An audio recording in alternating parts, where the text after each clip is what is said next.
Ich habe es in meiner Europarede in Prag Ende August noch einmal deutlich gemacht.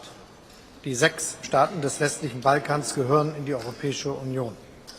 Sie sind Teil Europas und Teil der europäischen Familie. Deswegen setze ich mich für die Erweiterung der Europäischen Union um die Staaten des Westbalkans ein. Für den Erfolg dieser EU-Erweiterung ist der sogenannte Berlin-Prozess sehr wichtig. Ich freue mich daher sehr, dass ich heute die Vertreterinnen und Vertreter der teilnehmenden Staaten und Institutionen des Berlin-Prozesses hier begrüßen konnte. Besonders freue ich mich, dass alle Ministerpräsidenten der Staaten des westlichen Balkans nach Berlin gekommen sind. Der Berlin-Prozess findet immerhin schon seit 2014 nun zum 3. Mal unter deutscher Gastgeberschaft statt. Es freut mich, dass wir heute Albanien mit Ministerpräsident Edi Rama als nächsten Gastgeber gewinnen konnten und dass er und die Präsidentin der Europäischen Kommission Ursula von der Leyen hier gemeinsam mit mir die Ergebnisse des Gipfels präsentieren. Die Entwicklung des westlichen Balkans und dessen Integration in die Europäische Union ist mir ein zentrales Anliegen. Das ist umso wichtiger vor dem Hintergrund des brutalen Angriffskriegs Russlands gegen die Ukraine. Dafür sind Reformen nötig, in der EU selbst, aber vor allem auch in der Region, insbesondere was die Rechtsstaatlichkeit und Umweltstandards angeht.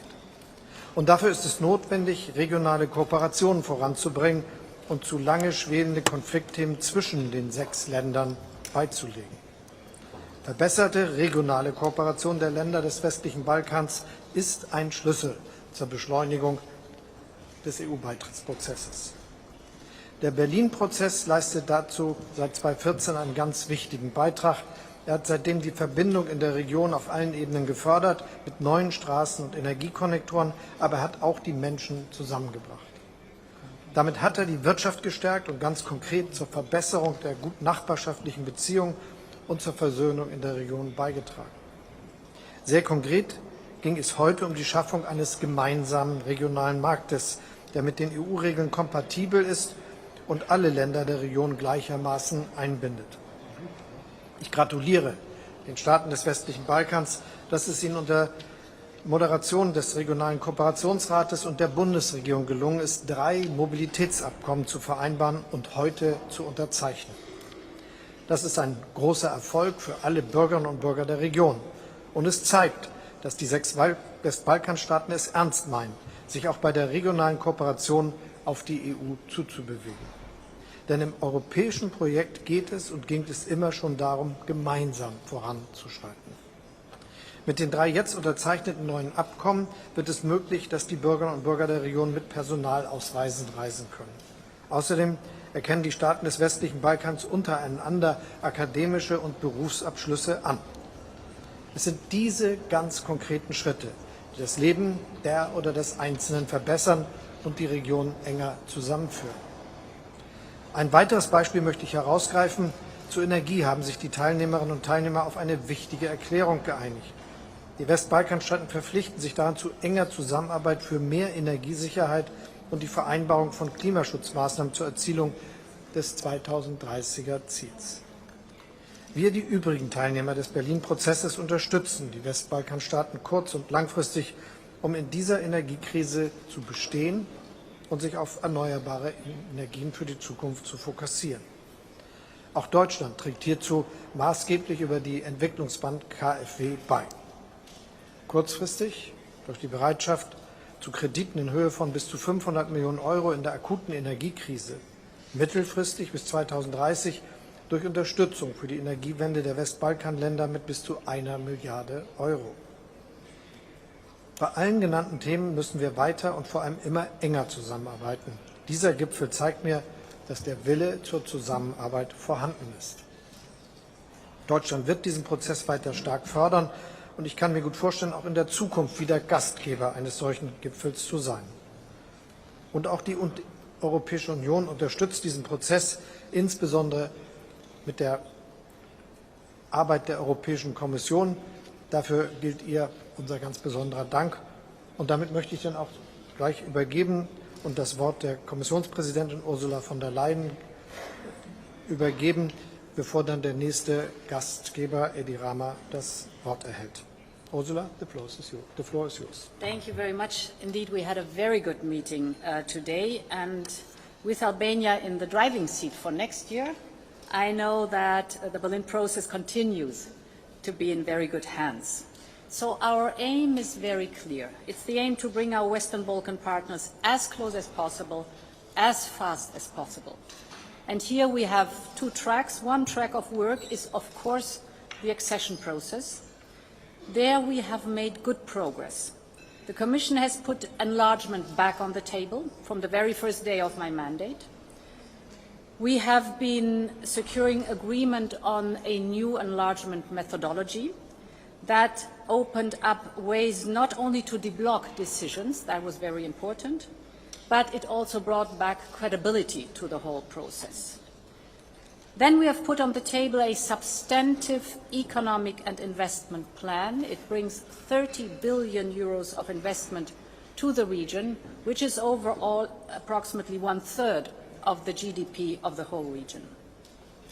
In addition, last year we had the first intergovernmental conference. We had intergovernmental conference with Montenegro.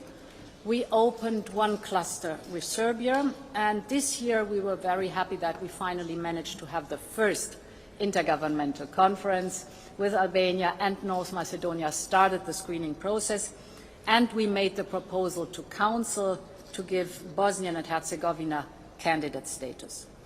I must say this progress, which is good progress, dear Edi Rama, was possible because of the progress made in the Western Balkan countries themselves, so it's your success. Indeed, a second track of action is the Berlin process. And here the goal is to deepen our economic integration. And yes, we are facing manifold challenges. Most and foremost, Russia's invasion of Ukraine that marks a geopolitical shift on our continent. But the longer the Russian war lasts, the more determined we are to stand together and to withstand. We know that our investments in the Western Balkans are not only important for a conducive business environment, this is also the case, but that these investments are investments for peace, stability, and prosperity of Europe as a whole.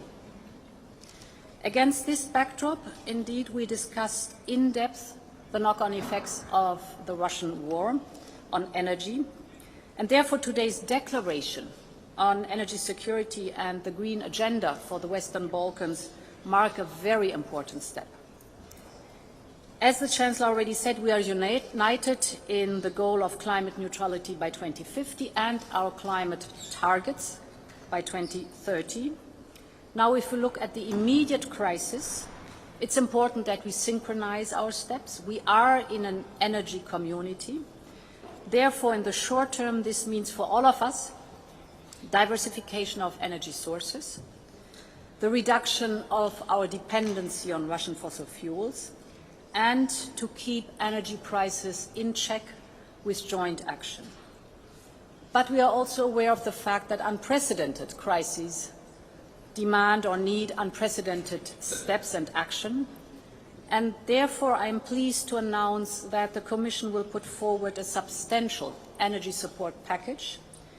For the Western Balkans, it's 1 billion euros in grants, and it has two different parts. The first part is 500 million euros in grants as a very immediate financial support for the 6 Western Balkan countries, to put them in a position for the very short term to support vulnerable households and vulnerable businesses. This budget support will be adopted in December and available in January, in other words, very short term.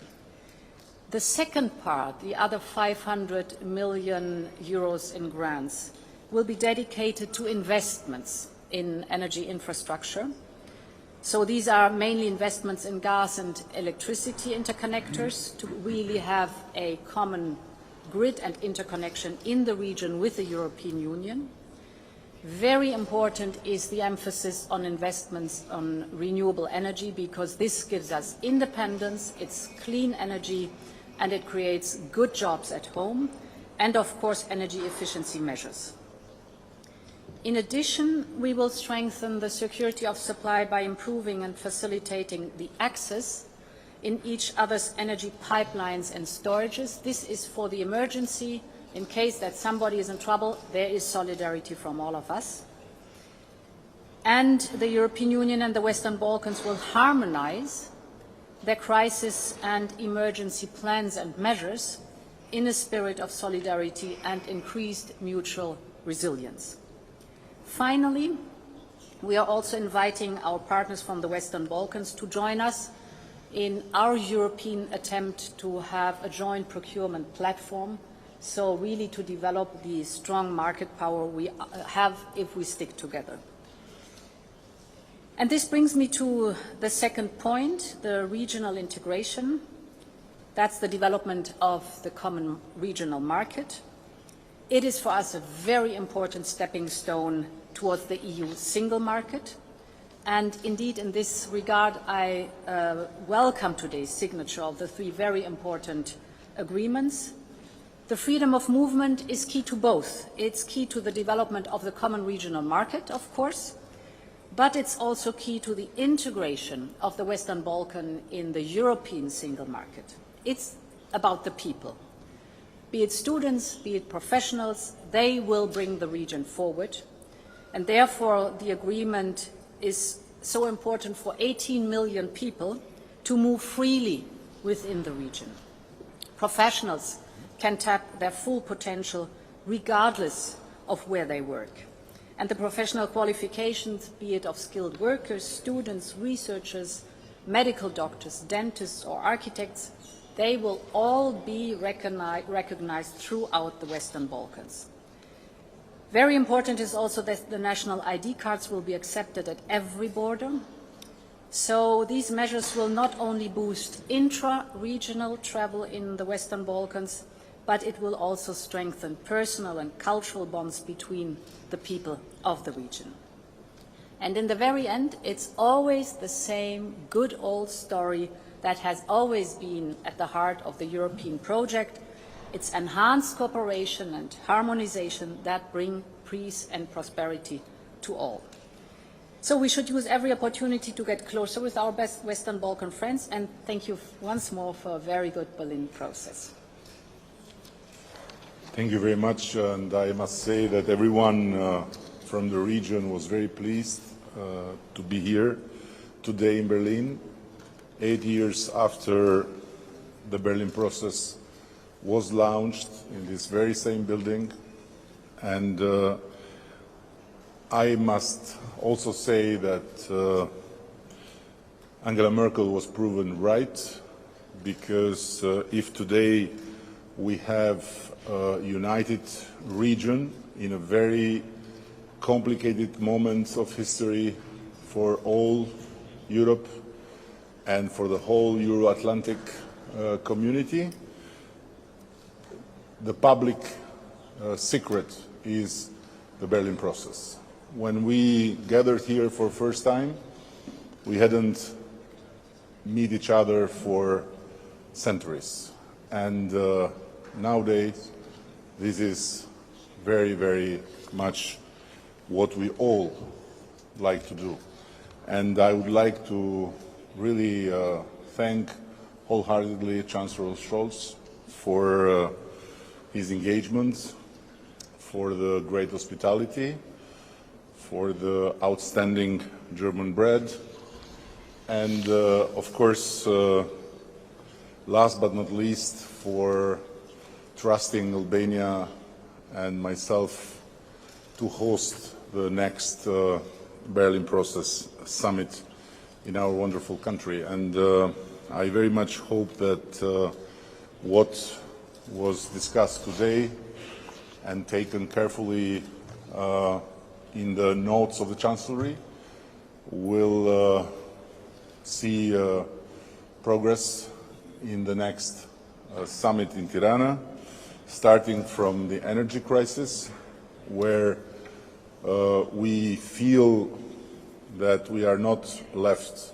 aside, we are not alone, because just a few days ago the President of the European Commission Ursula made a tour in the Balkans, and she didn't just bring nice words of solidarity, but also very important financial support, important to start with, not to end with, of course. And in the same time, we are looking forward to see progress in the interconnectivity. As the Chancellor pointed out very, very clearly, it's not about connecting our own infrastructure, highways in our countries, but it's about connecting the region and Europe with the region and vice versa. We hope to see progress in the digital sphere, because these were the three main pillars of the Berlin process since day one: energy, interconnectivity and digital. But today we are also facing the challenge of cybersecurity, and it was discussed. And of course we want to see things move in the right direction for our young people.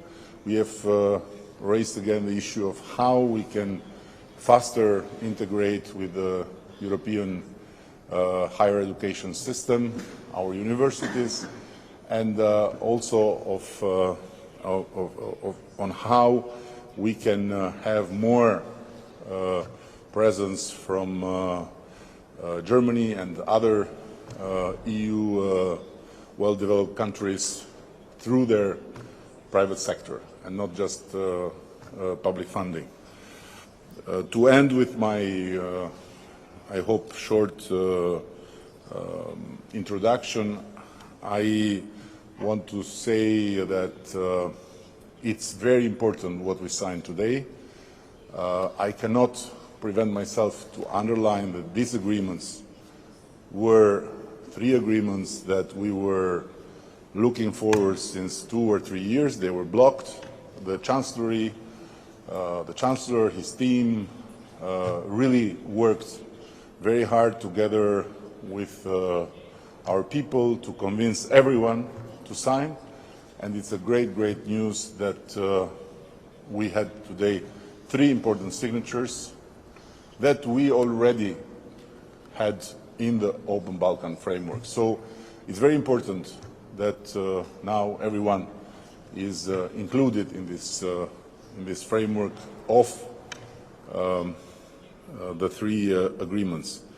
Of course, sounds a bit weird or a bit alienating for the people of Kosovo, that while they made another step through the government to sign this free movement with ID cards, can't yet move freely as everyone else in the region when it comes to the European Union. And I very much hope that this will be solved sooner more than later. So looking forward to host everyone next year in Tirana, and being very, very happy that we will host the Chancellor and others next month in Tirana again. We were laughing a bit because everyone was talking about becoming a hub of energy, but apparently Tirana is becoming a hub of summits. Thank you very much. We have time for 2 short questions. Elia Zotka, televizioni shqiptar Klan. Po zgjedh si kancelari të flas në gjuhën time. Një pyetje të përbashkët për kancelarin dhe presidenten. Sot u shkruaj një marrëveshje për lehtësimin e punësimit për profesionistët brenda rajonit Ballkanit, por duket se një problem i madh i vendeve Ballkanit është që profesionistët e shohin të ardhmen në Bashkimin Evropian, në mënyrë të veçantë në Shqipëri, mjekët e shohin të ardhmen në Gjermani. Kryeministrin Rama e kemi dëgjuar shpesh të kërkoj nga vendet e Bashkimit Evropian që t'i kthehet mbrapsh gjithë ky shpenzim që bën me taksat qeveria shqiptare, shteti shqiptar për kualifikimin e tyre, për të pasur më pas edhe ne një mundësi që të marrim mbrapsh diçka. A ka një mënyrë, një mekanizëm për të bërë kjo dhe zoti Rama, një përgjigje të shkurtër për reagimin që ka pasur sot zëdhënësja e qeverisë britanike pas deklaratave tuaja ditën e djeshme. Si e shikoni?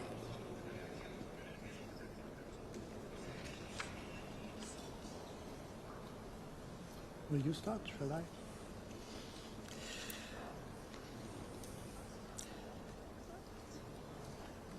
The free movement of labor is one of the main The free movement of labor is one of the main advantages of the European Union. So all that are going to join the Union are willing to accept this concept of free movement of labor, which we have now for more than 400 million people, and if you look to the workforce, 220 million.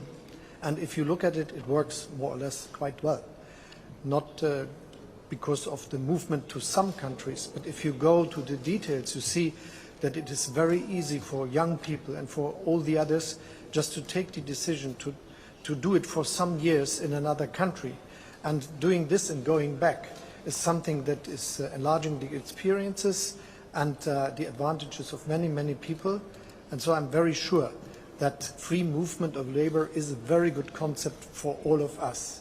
Yes, you are right saying that brain drain is a problem for countries looking at the different wages you have in the member states of the European Union, and this is even so for all those countries that are already member. But if you look to it, you see many of them going back later in their lives, and then the country is profiting from the experiences that they reached abroad. And if you look, for instance, to Germany, you will find many Germans all over Europe doing their jobs, going there for 5 years, for 10 years, for 15 years, sometimes going back, sometimes not. So this is something which is, in a way, already something that works for all. The other question is, what can we do that people like to stay in their country? And this is, the only answer of this is hope. If we are making it very good in developing the countries, creating a better economic atmosphere, making feasible that good jobs and good future is feasible in all the member states of the European Union and those countries that are willing to join the Union, I think this is the best answer to this problem.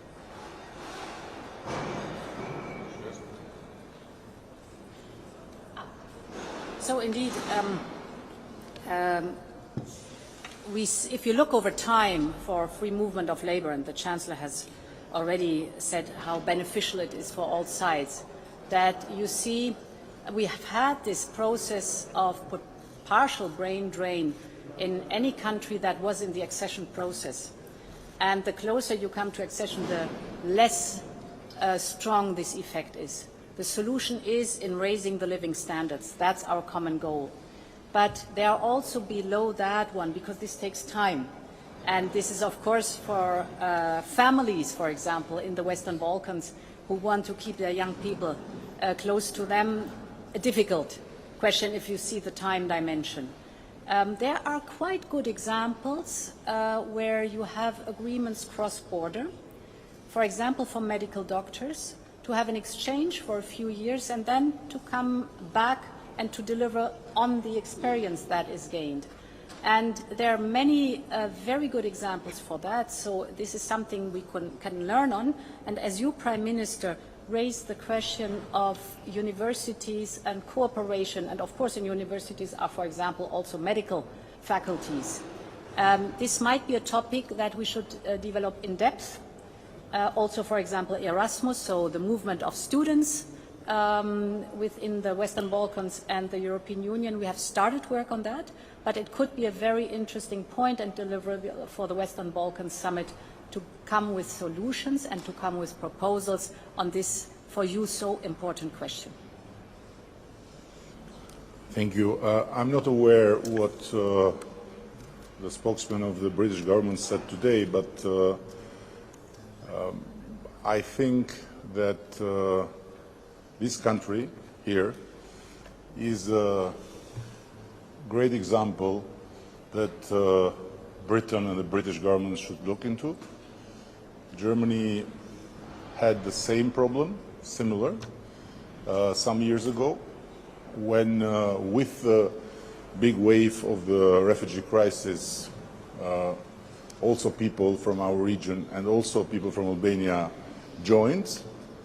And I never heard any German politician, let alone government minister, talk about invasion.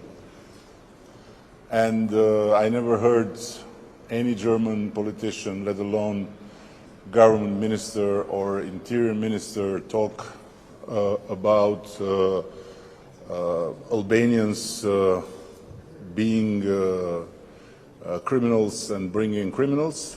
But I saw a government that was very interested to address the issue with dignity and respect for the Albanian people, and to move forward concretely by first putting Albania in the countries of safe origin, tightening up the system of applications, and practically ending that moment of somehow turbulence in the most dignified and in the most respectful way. So instead of fueling a crazy narrative of invaders and gangsters to cover up for totally failed policies on borders and on crime, the British representatives need to come to Germany and learn quick and fix their own problems. We are not here in Albania to fix the problems they have in Britain. And secondly, I have to remind that our people, until they reach France, they are totally legal. So if there is a problem in the channel between France and Britain, they have to work with each other and to find a way to solve it. I know Brexit has made it more difficult, but this was a decision of the British people, not of the Albanian or of the French people. And at the end, we are very much happy to cooperate, to do whatever we can on our side, but we'll never ever accept this kind of rhetoric. Albanians in Britain are a great community, fully integrated. 70% of them, and they are not millions, they are just 140,000. And for 140,000 people of another community, Germany would not even count, just to be concrete. 70% of them left Greece and left Italy and didn't leave Albania. So there are 1,200 business leaders, Albanians. There are very well-respected academics and so on and so further.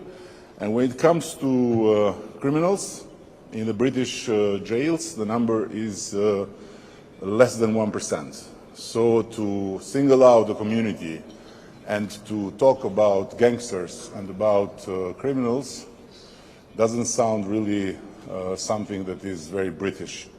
Sounds more like screams from a madhouse.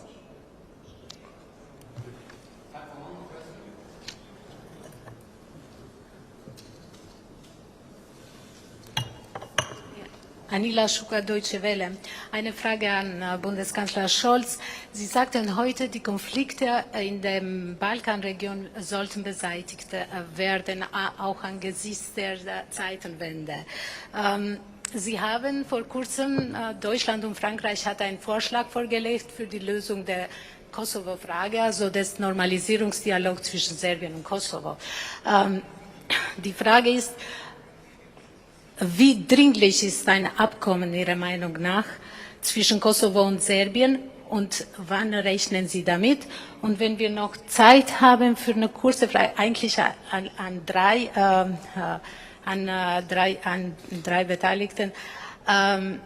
Gestern auf dem Civil Society Forum wurde der Wunsch geäußert, dass man auch einen Zeitplan für die Erweiterung hat. Wie realistisch und wünschenswert ist das? Schönen Dank für die Frage.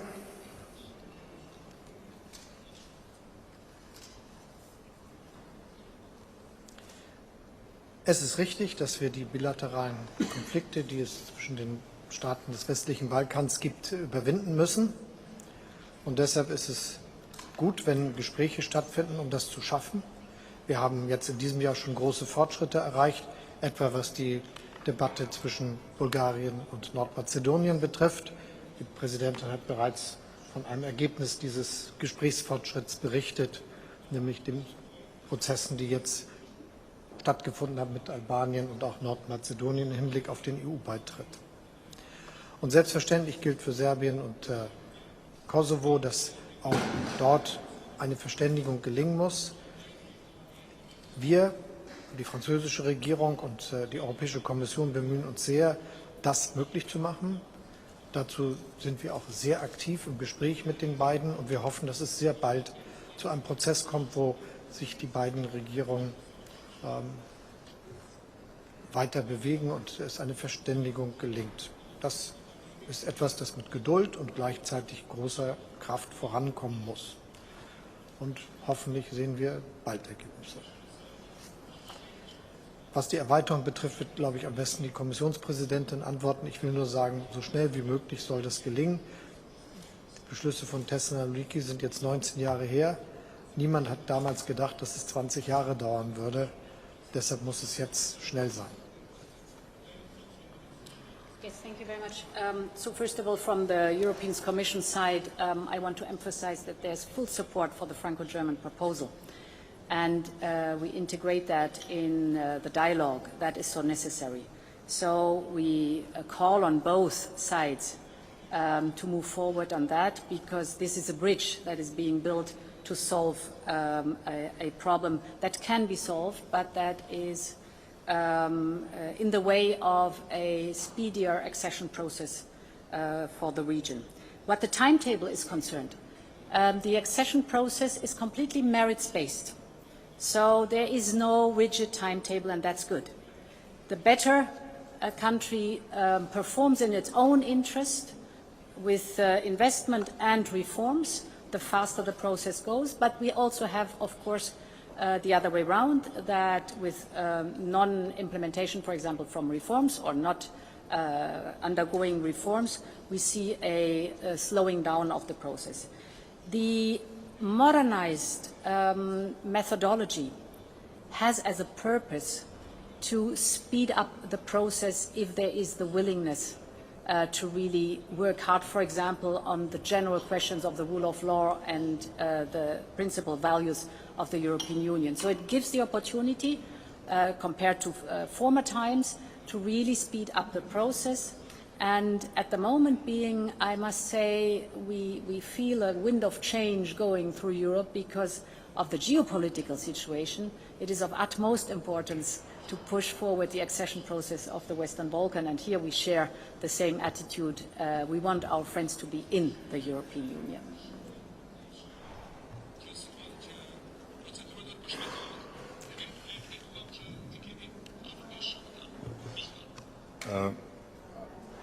I must say, first of all, that the new German and French plan offered to Serbia and Kosovo is really a great opportunity, not just for Serbia and Kosovo, but for the region, for Europe.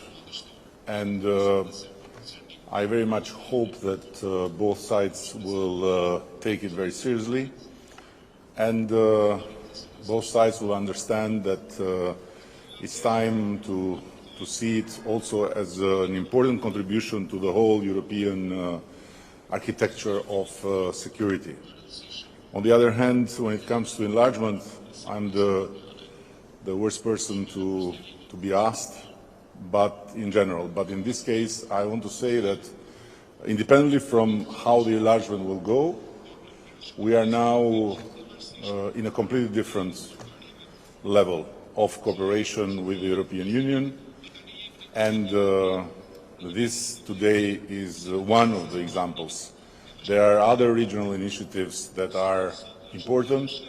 There is also the continuous path of common summits between the European Union and the Western Balkans. There is a new political community, so the space of dialogue, of cooperation, of mutual understanding and mutual efforts has increased, has been enlarged a lot. Of course, we need to do our own homework to get in the European Union. This will not change, and this should not change, because the work needed to become a full member is, first of all, a work that improves our own performance and makes our states functioning democracies at their best. So we don't need discounts, and we are not going to ask for discounts. And finally, I want to say that the Berlin process has proven itself so good and so efficient when it comes to the political understanding and when it comes to strengthening this sense of belonging to the same space, being named European Union or being named just Europe. And now it's time to push, to make it more consistent, more concrete, also to try and give common answers to questions like brain drain, to questions like better wages, to questions like better quality of life, and so on and so further, because Germany and the big rich countries of Europe will continue to be attractive for our people, as they are for many people, and we can't change that by telling them to regress.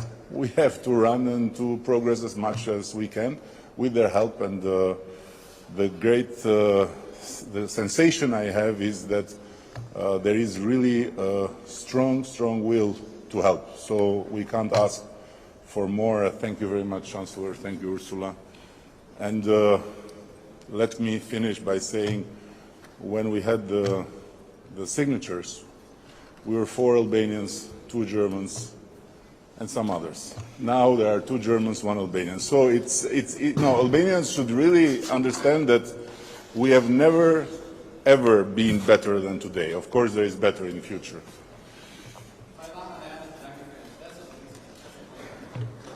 If you like, I will show the picture on the TV. So.